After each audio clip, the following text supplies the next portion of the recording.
Hello everyone, and welcome to the new Let's Play of Mega Man X2, the sequel to Mega Man X1. In my opinion, probably the best from a unbiased standpoint. They removed some of the jank from X1, and the levels are much better designed around his dash ability, which he just has from the beginning. It's not an armor part.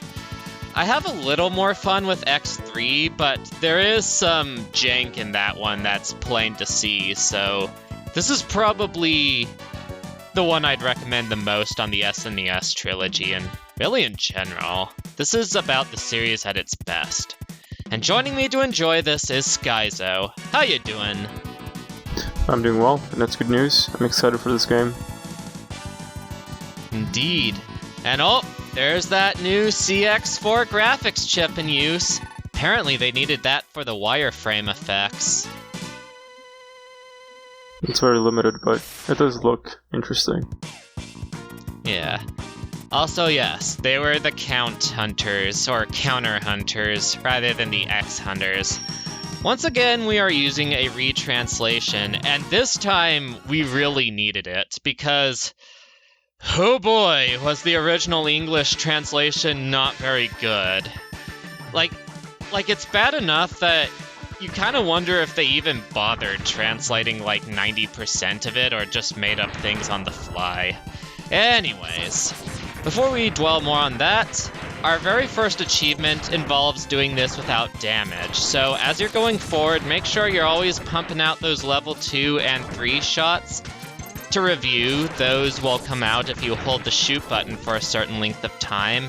And hold right and dash off those platforms so you miss those spike things. They're kind of below where you can see them, so if you don't do that, you could accidentally fall into them. Don't worry about that metal hook though. It doesn't damage you, it just tries to drop you into the pit. So just hold right, you'll be fine. And climb up those walls as fast as possible and kill that guy because he'll try to crush you. And that's the level. Right here is just the boss, but, well, he's really easy. What do you think so far, Skyzo? Well, so far it doesn't seem much different from the previous game. Yeah, but the previous game was awesome though, so. Anyways, get to that upper right platform as fast as possible. What is that law in science where, like, if you double something's size, you quadruple its weight and it gets slower? I think that's the square cube law. Yeah, well, this guy suffers from that, because he can't even reach over his head. And yeah, if you see the boss HP, this guy takes damage like a regular boss, so I thought a regular enemy, so I thought that would be a good opportunity to show how they reworked the damage. So, basic shots do 3 damage, level 2 shots, green ones, do 5, dash shots also do 5, I guess it's a feature, not a bug, and the level 3 ones do 8. It's not like X1, where they had like 2 different damage tables for the same X-Buster. And here you can see where the translation is really off, because Violin in the English version literally says the exact opposite. He warns them not to underestimate Mega Man, instead of just bragging about how he'd thwomp him into tomorrow. And Agile, instead of snubbing him and saying that he's dangerous and they'd better watch out, he's just like, don't worry, he's blind to what's happening around them. And then the conversation sort of goes on the same, but it's like, you know a translation is bad when your characters are saying the exact opposite of what they're supposed to say. Don't you agree? For sure, and I don't know if you noticed, but in the first level, like, there was those, prototypes of the boss that we were going to fight, and I enjoy those kinds of things. They're kind of attention to detail, like a foreshadowing. Indeed. Now, boss selection. So Morph Moth has the armor, which cuts damage in half, so obviously we want that as quick as possible, but the problem is, he's got collectibles that we either need the Crystal Hunter for, or the Dash Boots and the Arm Cannon. That's for a Heart Tank. And for the armor itself, that also requires Wheel Gator's weapon, who also has the aforementioned Buster upgrade. So, ideally, what we'd want to do is kill Gator as fast as possible, get Ostrich's dash boots, and then get the armor from Morph Moth. But the problem is that while it's possible to get all of Gator's collectibles on your first go, it's a lot harder without Sponge's weapon, and this is, of course, a walkthrough for beginners. So for that, and to get the game's first sub-tank, which can restore all your health for review, we will choose Sponge first. That, and he's also really easy. So, there's that. He looks pretty awful. Yeah, well, he's a sponge. What do you expect? I mean, they could have made him yellow at least, not puke green. Aw, but then they'd never stop with the SpongeBob jokes. Yeah, that's true.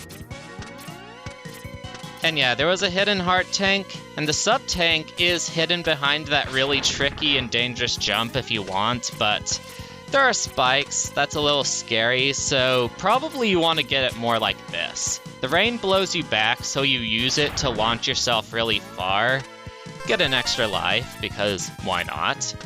And then there you go, the sub-tank.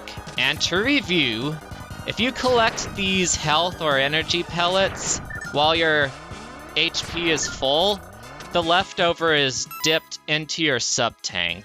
So that's how you fill it up between uses. Sounds good. Indeed. Now, I sort of breezed through this part because it's easy, but for this next one, be sure to launch a shot off those orbs so you can get some of the flying enemies flying in. And go real slowly over these next few portions, because the weather effects lag the game. You've got those sky farmers dropping in from above, and you've also got those spikes that will instantly kill you if you're not careful. So I slow way down for these, and you should too. I mean, I don't need to slow down, obviously, but it's how you should play if you're beginning. It's a little strange how the rain just kind of vanishes in like a second. Well, the idea is that the weather control station is going crazy because Wire Sponge is messing with all of it with, like, his wires or something, you know? Oh, I see. That makes sense. Yeah. Alrighty. Make sure that guy doesn't get ya. And here's a really bulky enemy, the Eclondas. We're going to get a few weapons that are really, really effective against these kinds of enemies later on. But for now, your best option is to be patient, Buster Duel him, and mash that shot button. Now our sub-tank, well, actually it's full, because I got really lucky with the RNG. But if it wasn't full, well, you'd farm this respawning enemy like so. Because having a full sub-tank effectively doubles your health bar before this next boss fight, so good thing to do once again for beginners. Sounds good. Yeah.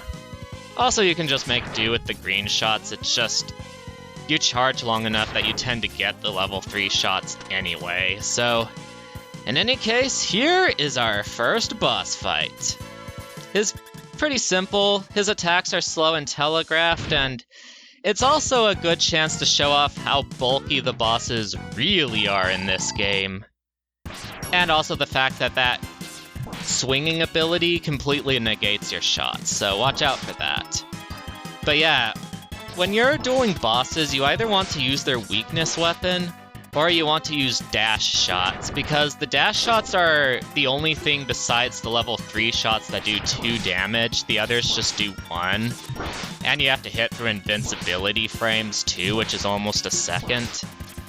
So what you want to do is, instead of letting him plant 4 of those vines like I did for demonstration, you want to let him land 3, clear those out with a level 2 or 3 shot, and then let him land 4 more.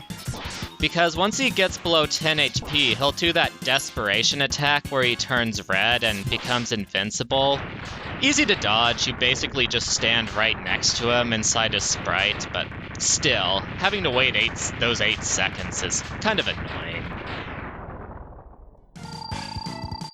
And here's a more aggressive way of doing it, if you don't mind damage boosting through a lot of his attacks, because you can also reset his attacks and get more chances of him climbing the ceiling if you go to his other side. It seemed like a second phase, the way it was edited. Well, he just goes down that quick if you know what you're doing. He's a very strange boss. I mean, the design is just... like, of all the things to pick, I guess, for a robot, why Sponge? I don't know. And what's even funnier is he's also the only one to get his own custom death animation if you use his weakness weapon. Oh wow. Didn't mean for X to snap in place like that. Huh. Strange. Anyway, there's our new weapon, and here's the password screen. Back in the EA olden days, we didn't have these crazy save files and memory cards for our games. No, we had to memorize passwords. Now, fortunately, the game will remember what they are from a soft reset, so you can take advantage of that if you want. Just make sure not to turn off the power button if you're playing on an old console, and you probably aren't, because if you do it from a soft reset, the game will store it, but if you do it from a hard reset, this whole screen will just become a bunch of ones, which I will demonstrate like so. You know, it actually blows my mind that I played some PlayStation 1 games that still had save files, even though the PlayStation supported, saves, like cartridges. Really? Well, in any case, the good thing about passwords is it's also very easy to cheese the game with them if you know something really easy. It's just like X1, you can kind of just put the same number in a bunch of squares and just change one or two ever so slightly, and there you go. Like, all but 2 of the bosses are beaten. You've got 2 sub-tanks. And if I recall, you also have the upgraded boots and the upgraded armor, so already you're rocking and raring to go. I'm not gonna make a whole bonus episode on that like I did with X1, because I'm aiming to make this one a little more beginner friendly, but yeah, it's pretty neat what you can do with this. It's very bizarre, so you can like tailor a save file and like edit it from scratch. Essentially, yeah. It's weird, but also cool. Yeah. Gonna take full advantage of that in X3, because the way the achievements are set up in that one, it's like they wanted you to play it twice, and I don't have the patience to do that, so that's gonna be very handy. It's understandable. Yep. Anyways, that would be the end of this episode. This has been Fiona Day Quester signing out. Have a wonderful day, and God bless you all. Alright, that was a nice refresher. I'll catch you all later. Bye!